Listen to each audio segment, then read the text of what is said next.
नमस्कार, मैं पायल और आप देख रहे हैं DNN इंडिया। अब लीवर की सेहत जानना हुआ और भी आसान, तेज और सुरक्षित। आधुनिक फाइब्रोस्कैन तकनीक जो लीवर में होने वाले फाइब्रोसिस और फैटी लीवर की स्थिति को बिना सुई, बिना दर्द के सिर्फ 10 मिनट में जांच कर सकती है। अजमेर के आदिनाथ हॉस्पिटल में लीवर रोग विशेषज्ञ डॉक्टर आयुष जैन ने विस्तृत जानकारी दी।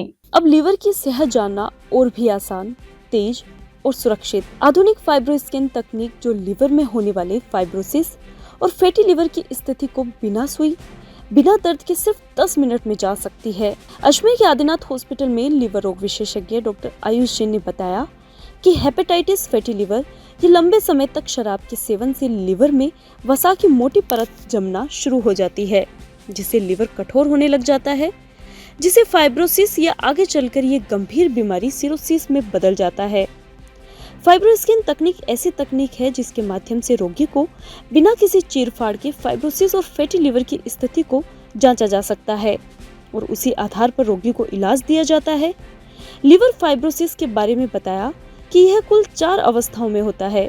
एक मरीज को इन्हीं 4 अवस्थाओं के अंतर्गत इलाज दिया जाना जरूरी है, जिससे कि मरीज को असरकारी इलाज दे सके और लीवर फाइब्रोसिस को कम कर सके। डॉक्टर ने बताया कि सामान्यतः 35 से 40 की उम्र में लीवर फाइब्रोसिस होने के चांसेस ज्यादा होते हैं, परंतु आज के समय की लाइफस्टाइल को देखते हुए 25 से 30 साल की उम्र के लोगों में भी लीवर फाइब्रोसिस की समस्या देखने को मिलती है। लीवर फाइब्रोसिस की जानकारी यदि शुरुआती स्टेज में ही लग जाए तो इस रोग का आसानी से इलाज संभव है। तो बेसिकली ना फैटी लिवर या हेपेटाइटिस बी या शराब जो लोग ले रहे हैं उनके लिवर के अंदर ना कुछ जैसे जैसे समय बढ़ता है आगे उसमें फैट जमा होना शुरू हो जाता है। साथ में एक बार फैट जमा हो जाता है तो वो लिवर सख्त होना शुरू हो जाता है, जिसे फाइब्रोसिस कहते हैं, या जो आगे चल के सिरोसिस में कन्वर्ट हो जाता है।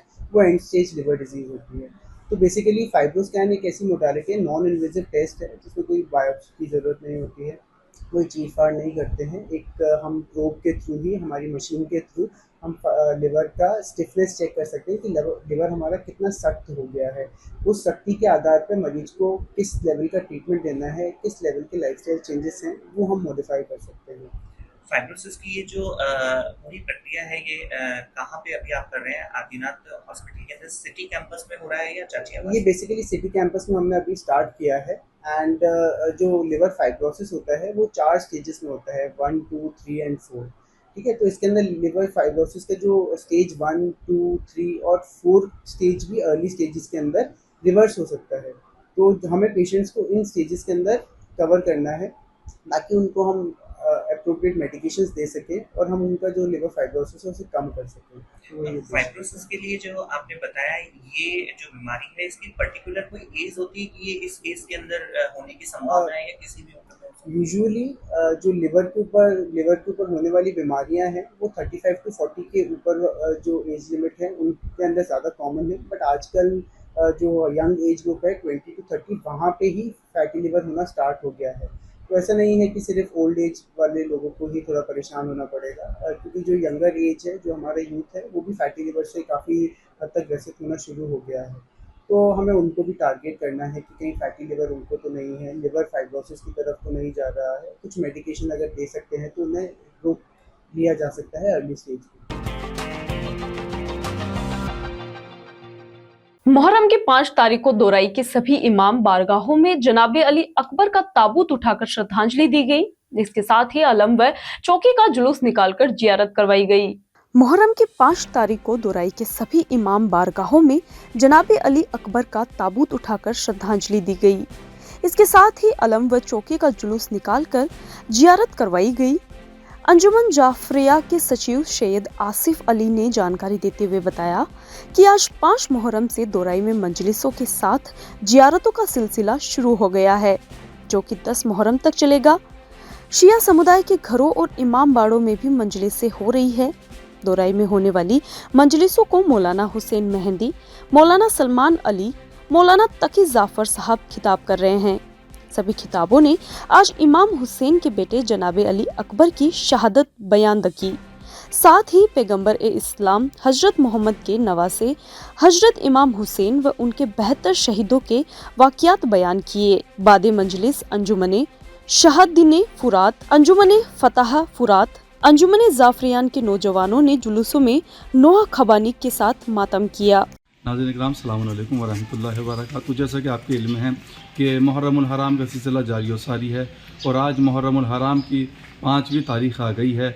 आज 5वीं तारीख़ को दौरा अजमेर जो कि राजस्थान में है उसकी आज 5वीं मजलिस को बाद मजलिस शबी ताबूत जनाब अकबर अलैहिस्सलाम बरामद हुआ और ये शबीहात का सिलसिला यूँ ही इंशाअल्लाह 10 मुहर्रमुल हराम तक जारी व सारी रहेगा।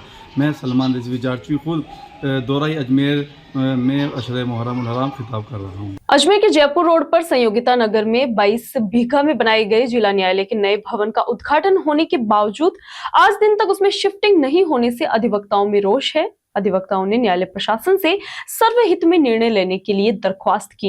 अजमेर के जयपुर रोड पर संयोगिता नगर में 22 बीघा में बनाए गए जिला न्यायालय के नए भवन का उद्घाटन होने के बावजूद आज दिन तक उसमें शिफ्टिंग नहीं होने से अधिवक्ताओं में रोष है।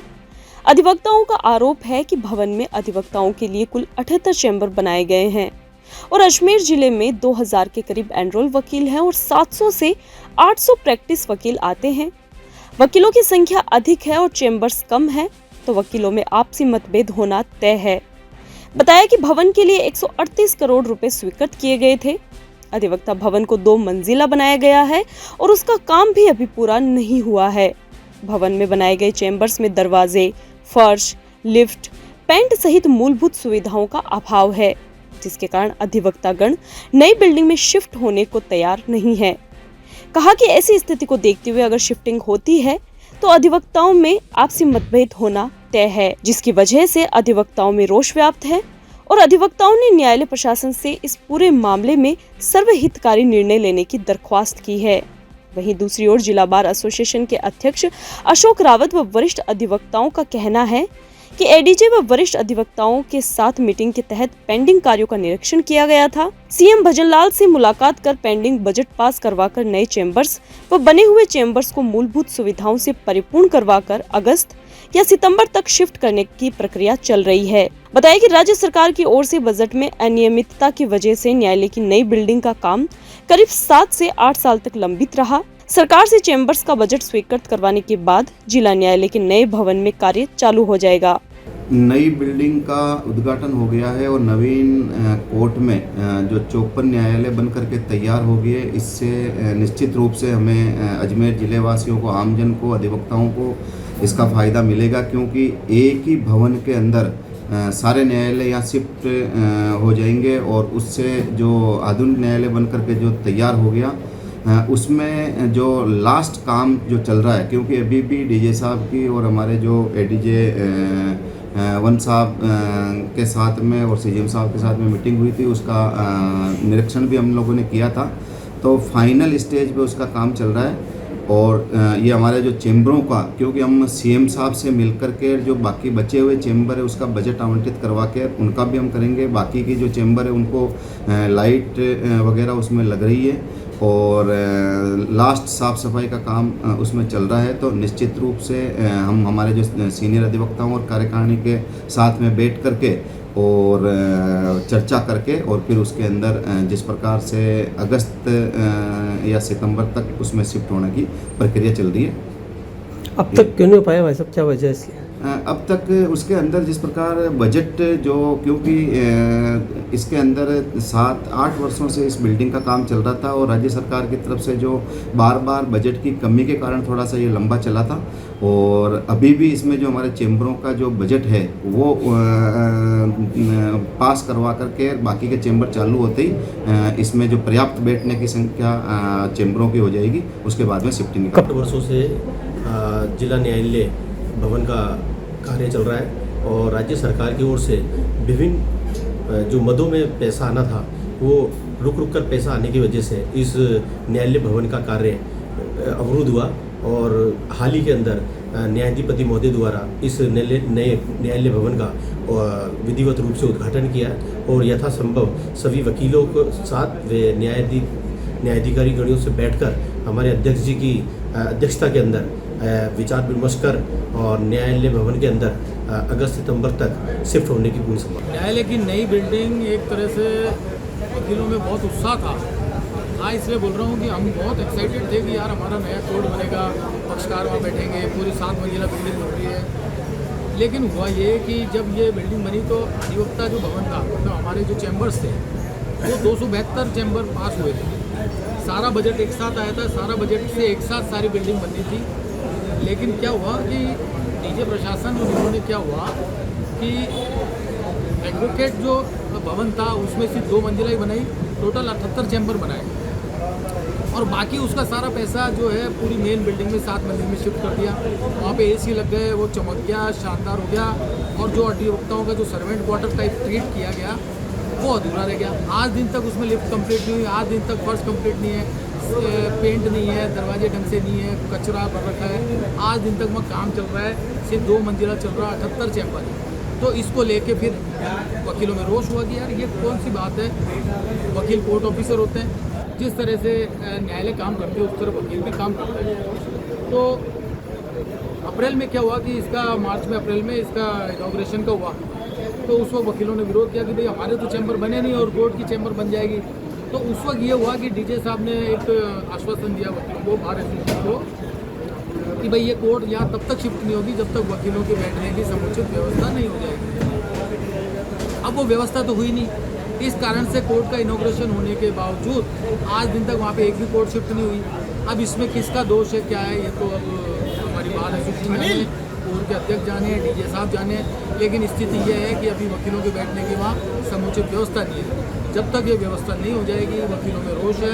इसके अलावा चैम्बर का आवंटन किस तरह हो, वरिष्ठता के आधार पे हो, कि इनको चैम्बर अलॉट हो, कैसे हो, बैठने की व्यवस्था कैसे हो। लगभग 2000 वकील एनरोल हैं और 700-800 कंटिन्यू प्रैक्टिस में आते हैं। तो उनको किस तरह से ये बंटवारा हो, वो सारी चीज़ें अभी पेंडिंग पड़ी है। यहाँ रुकते एक छोटे से ब्रेक के लिए, जल्द हाजिर होंगे खबरों की नई सफर के साथ। कैंसर बीमारी ही ऐसी है, चिंता तो होगी ना। लेकिन अब अपनी चिंता को बदलो विश्वास में, क्योंकि आदिनाथ कैंसर मेडिसिटी में है रेडियोथेरेपी, कीमोथेरेपी और कैंसर सर्जरी के उपचार के साथ आधुनिक सुविधाएं भी। विजिट करें आदिनाथ कैंसर मेडिसिटी एट चाची आवास Ajmer.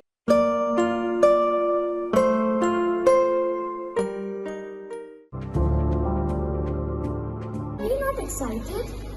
Holidays will be very boring for me.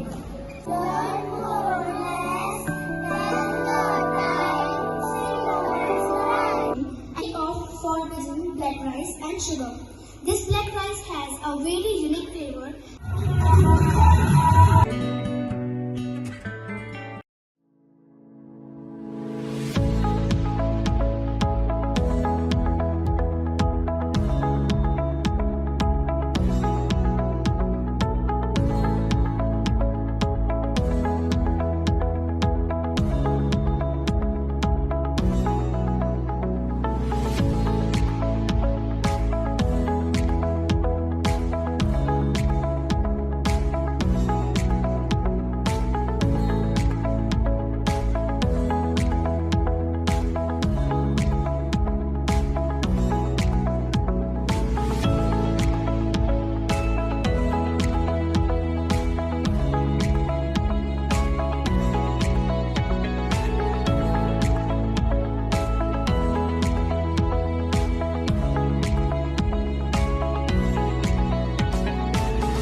Ajmer में बुधवार को भारतीय जनता पार्टी से पार्षद नीतू मिश्रा और पार्षद पति 6 किलोमीटर की पदयात्रा करके कलेक्ट्रेट पर पहुंचे।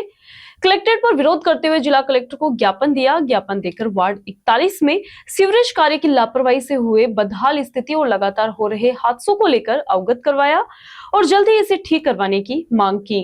अजमेर में बुधवार को भारतीय जनता पार्टी से पार्षद नीतू मिश्रा और पार्षद पति 6 किलोमीटर की पदयात्रा करके कलेक्ट्रेट पर पहुंचे। कलेक्ट्रेट पर विरोध करते हुए जिला कलेक्टर को ज्ञापन दिया। ज्ञापन देकर वार्ड 41 में सीवरेज कार्य की लापरवाही से हुई बदहाल स्थिति और लगातार हो रहे हादसों को लेकर अवगत करवाया और जल्द इसे ठीक करवाने की मांग की गई है। मांग पूरी नहीं होने पर जनता के साथ एक आक्रोश रैली निकालने की चेतावनी भी दी है। वार्ड 41 से पार्षद नीतू मिश्रा ने बताया कि उनके वार्ड में सीवरेज कार्य पिछले लगभग 1.5 वर्षों से चल रहा है, जिसने आम जनता का जीना दुश्वार कर दिया है। सड़कें कई महीनों से टूटी पड़ी है और चारों ओर कीचड़ व मलबा भी फैला हुआ है। गलियों में जलभराव की स्थिति भी बन गई है। आम जनता लगातार त्रस्त हो रही है। इसे लेकर आज ये पद यात्रा निकाली गई। इसमें जिला कलेक्टर को ज्ञापन देकर सीवरेज कार्य में हुई लापरवाही को दूर करने और जल्द आम जनता को राहत देने की मांग की गई है। पार्षद ने कहा कि प्रशासनिक और सीवरेज के अधिकारियों ने जीना हराम कर रखा है। आए दिन कोई न कोई हादसे हो रहे हैं। इसे लेकर कई बार शिकायतें भी दी गई, लेकिन इसके बावजूद भी कोई कार्रवाई नहीं हो रही है। अब भी सुनवाई नहीं हुई तो जन आक्रोश रैली जनता के साथ निकाली जाएगी। पार्षद पति रंजन शर्मा ने बताया कि आम जनता के हितों की रक्षा के लिए किसी भी स्तर पर जाने के लिए तैयार हैं। मुख्यमंत्री भजनलाल शर्मा ने भी जिले के सभी अधिकारियों को मानसून से पूर्व सभी मुख्य मार्गों को ठीक करने के निर्देश दिए हैं, लेकिन प्रशासनिक अधिकारी इस ओर ध्यान नहीं दे रहे हैं। सीवरेज के कारण कई काम अटके हुए हैं। पूरे शहर में सीवरेज के कारण जनता परेशान है। वार्ड से कलेक्ट्रेट तक 6 किलोमीटर की सांकेतिक पदयात्रा आज निकाली गई है। नंबर 41 में कई परेशानियों का हमें दिन रात सामना करना पड़ रहा है, हमारी जनता को सामना करना पड़ रहा है। उसके स्वरूप हमने एक सांकेतिक पदयात्रा निकाली जो वार्ड नंबर 41 से लेकर के हम कलेक्ट्रेट तक पैदल चल करके आ रहे हैं, जिसमें कि हमारी जितनी भी जो हमारी शिकायतें हैं, जो हमारी परेशानियां, उनको लेकर के हम एक ज्ञापन देंगे कलेक्टर महोदय को। जो परेशानियां हम जो झेल रहे हैं उनके लिए हम अनगिनत प्रशासनिक स्तर पे और सीवरेज के अधिकारियों इन दोनों को कई पत्र लिख चुके हैं, एप्लीकेशन लिख चुके हैं, वार्ता कर चुके हैं, फ़ोन पे भी बात कर चुके हैं और व्हाट्सएप भी हम मैसेज कर चुके हैं कि इन समस्याओं का निराकरण किया जाए। आपके वार्ड से ही पैदल आ रहे हैं? हाँ जी, हम वार्ड से ही पैदल आ रहे हैं। कितने टाइम हो गया आपको, कितने निकले हुए घर से? निकले हुए हम हाँ 1 घंटा हो गया हमें। अभी कलेक्टर साहब को ज्ञापन देंगे? हाँ जी, कलेक्टर साहब को ज्ञापन देंगे क्योंकि हमारी मुख्य सड़क जिससे अनगिनत खड्डे हो रखे हैं, जिनसे हमारी जनता आए दिन परेशान हो रही है। महिलाएं, बुजुर्ग सब दिन भर गिरते रहते हैं, उस पर निकलते हैं। जब भी बच्चे भी अब स्कूल शुरू हो गए हैं तो बच्चे भी आते जाते गिरते हैं, उसके अंदर गड्ढे हो रहे हैं। और अब बारिश मानसून बिल्कुल सर पे खड़ा है, अभी तक पैचवर्क का कार्य किया नहीं गया है, जिससे हमारी जनता बहुत परेशान हो रही है। उसके स्वरूप हमने आज ये पदयात्रा का क्षेत्रवासी कोई शामिल नहीं हुआ इसमें पदयात्रा में? का हमारे पूरे वार्ड के अंदर पूरा सहयोग रहा था। उन सबने हमें स्वागत, हमारी इस जो पदयात्रा है उसका स्वागत किया और उसके स्वरूप हमें माला पहना करके अपनी शिकायतें हमारे साथ भेजी हैं। आज हम पहली बार ये पदयात्रा लेकर के निकले हैं, जिसमें हम हमारी जनता को पूरे रास्ते परेशान नहीं करना चाहते थे, इसलिए हमने ये जिम्मेदारी उठाई है। और अगर आज के बाद भी, इस प्रदर्शन के बाद भी अगर प्रशासन जो है, सीवरेज अधिकारी हैं, जो प्रशासनिक स्तर के अधिकारी हैं, अगर उनकी आज नींद नहीं टूटती है तो हमारी जनता हमारे साथ मिलकर के जन आक्रोश रैली के रूप में जाएगी। वार्ड नंबर 41 में आप सीएम भजनलाल जी ने पूरे राज्य में आदेश पारित कर रखे हैं कि जहाँ भी मानसून पूर्व टूटी सड़कें हैं उनको तत्काल प्रभाव से पेचवर्क किया जाए। हमारे यहाँ जो मुख्य मार्ग है पूरा, जिससे 7-8 वार्डों के लोग निरंतर प्रतिदिन आवाजाही करते हैं, उक्त मार्ग पूरी तरह से बीच बीच में से क्षतिग्रस्त है। ना तो वह पूरा बनाया जा रहा है, ना ही उसका पेचवर्क किया जा रहा है। ये प्रथम मांग है। हाँ, सीवरेज के जो ठेकेदार हैं वो पिछले 1.5 वर्ष से हमारे यहाँ काम कर रहे हैं। आम जनता पूरी तरह से उनसे त्रस्त है, किसी प्रकार का कार्य वे नहीं कर रहे हैं और जितना बोलते हैं उसका अनसुनवाई करके अपनी मर्जी से काम करते हैं। ये सब ठेकेदार और जो प्रशासनिक सीवरेज के अधिकारी हैं उनकी जिम्मेदारी बनती है नैतिक कि आम जनता को राहत प्रदान करें, परंतु इस ओर वे कहीं भी सफल होते नजर नहीं आए हैं आज तक। 1.5 वर्षों से हमारी कई जगह की रोड खुदी पड़ी है। आज वर्तमान में भी आपको दिखा सकते हैं वे रोड खुदी हुई हैं। और साथ ही आपको बता दें कि मुख्य सड़क भी जगह जगह से डैमेज है, जबकि सीएम साहब के स्पष्ट आदेश हैं कि जहाँ मुख्य मार्ग है वहाँ पेचवर्क करके, हाँ, अधिकारी जब कहते हैं सीवरेज के कि ये सड़क टूटेगी और सीवरेज के अधिकारी ही बनाएंगे, कर्मचारी ही बनाएंगे, ठेकेदार ही बनाएगा, तो आज उस बात को भी 1.5 वर्ष हो चुका है। और हमारी जो माताओं बहनों की रीढ़ की हड्डी की प्रॉब्लम है, बच्चे जो सुबह स्कूल जाते हैं साइकिल से गिर जाते हैं गड्ढों में, इस सब की अवहेलना की जा रही है, इन सबको नहीं सुना जा रहा है। इसके फलस्वरूप आज वार्डवासियों ने हमें प्यार स्वरूप ये माला पहनाई है और माला के स्वरूप हमने जब उनको कहा कि हम ही जाएंगे तो उन्होंने कहा कि हम आपके साथ चलते हैं। हमने मना किया, आज ये सांकेतिक है, आप जन आक्रोश के तौर पे हमारे साथ, अगर ये हमारी डिमांड पूरी नहीं होती है तब आप हमारे साथ चलिए। अजमेर के डिग्गी बाजार स्थित फैंसी स्टोर पर बुधवार अल सुबह भीषण आग लग गई। आग लगने से क्षेत्र में हड़कंप मच गया। स्थानीय लोगों की सूचना पर कोतवाली थाना पुलिस के साथ ही अग्निशमन विभाग की गाड़ी मौके पर पहुंची। फायर ब्रिगेड ने कड़ी मशक्कत के बाद आग पर पाया काबू। आग लगने से फैंसी स्टोर के मालिक को लाखों रुपए का नुकसान हुआ। अजमेर के डिग्गी बाजार स्थित फैंसी स्टोर पर बुधवार अल सुबह भीषण आग लग गई। आग लगने से क्षेत्र में हड़कंप मच गया। स्थानीय लोगों की सूचना पर कोतवाली थाना पुलिस के साथ ही अग्निशमन विभाग की गाड़ी मौके पर पहुंची। फायर ब्रिगेड ने कड़ी मशक्कत कर आग पर काबू पाया। आग लगने से फैंसी स्टोर के मालिक को लाखों रुपए का नुकसान हुआ है। कोतवाली थाना पुलिस पूरे मामले की जांच में जुटी हुई है। जानकारी के अनुसार सुबह 5 बजे के करीब डिग्गी बाजार राजू फैंसी की दुकान पर शॉर्ट सर्किट होने से भीषण आग लग गई। वहीं से गुजर रहे स्थानीय लोगों ने तुरंत मामले की सूचना कोतवाली थाना पुलिस और अग्निशमन विभाग को दी। फायर ब्रिगेड के कर्मचारियों ने दुकान का शटर खोल कड़ी मशक्कत कर आग पर काबू पाया। सूचना मिलने पर दुकान मालिक और उसका परिवार भी मौके पर पहुंच गया। कोतवाली थाना पुलिस ने दुकान मालिक से जानकारी लेने के साथ मामले में जांच शुरू कर दी है। राजू फैंसी स्टोर डिग्गी बाजार स्थित दुकान है जिसमें सीसीटीवी कैमरा वगैरह लगी हुई थी, वो किसी ने तोड़ी है। तारे उसकी अभी भी लटकी हुई है। हमें सुबह 5 बजे फ़ोन आया है। हम जब तक आए तो फायर ब्रिगेड की गाड़ी खड़ी थी। उन्होंने बोला कि भाई जब तक लाइट नहीं कटेगी हम पानी नहीं डालेंगे। टाटा पावर में कई फ़ोन किए, हमें कोई रेस्पॉन्स नहीं मिला। फिर पुलिस अधिकारी ने कोई फ़ोन किया, उनके बाद वो आए, उन्होंने लाइट काटी। उसके बाद फायर ब्रिगेड ने आग बुझाई है। उसके बाद पूरी दुकान जो है खाक हो गई, सामान कुछ भी नहीं बचा है, पूरा सामान खाक हो गया है। करीबन कितने का सामान है आपका ये? करीबन 10-1 लाख का सामान है। सब जल गया? सब जल गया। क्या आपको किसी पे शक है कि भाई इसे आग वाग किसी से लगाई है क्या? नहीं जी, ये हमें मालूम नहीं है। सीसीटीवी वगैरह हमारी जो लगी थी वो कैमरा भी तोड़ के लेके गए हैं ताकि उनकी तारे लटकी पड़ी। बाजार में फैंसी की दुकान है, राजू फैंसी वाले मशहूर हैं। मंगल पसारी के सामने कपड़ा मार्केट में दुकान है। इनकी दुकान में सुबह करीबन 5 बजे आग लग गई। उन्होंने मेरे को भी फ़ोन करा। करीबन मैं घंटे-1.5 घंटे बाद आया। दुकान पूरा खाक हो चुका था। सदर कोतवाली थाने से जीप आई थी, उन्होंने भी फायर ब्रिगेड वालों को फ़ोन करा और उसके बाद अपने लाइट वालों को टाटा पावर को फ़ोन करा। टाटा पावर वालों ने जब बिजली काटी तो जब तक तो दुकान पूरी जल चुकी थी। उसके बाद उन्होंने सारा फायर ब्रिगेड वालों ने बुझा के चले गए और नुकसान तो करीबन बहुत ज़्यादा हुआ है। उसका अंदेशा तो पूरा है नहीं, करीबन 90% दुकान जल गई है। पुष्कर में राजकीय आदर्श आवासीय विद्य विद्यालय पुष्कर का शुभारंभ संभागीय संस्कृत शिक्षा अधिकारी मुरारी लाल राव व वरिष्ठ उप निरीक्षक राजाराम भावू के सानिध्य में स्थानीय विद्यालय राजकीय उच्च प्राथमिक संस्कृत विद्यालय पुष्कर के परिसर में वैदिक मंत्रोच्चार के साथ हुआ।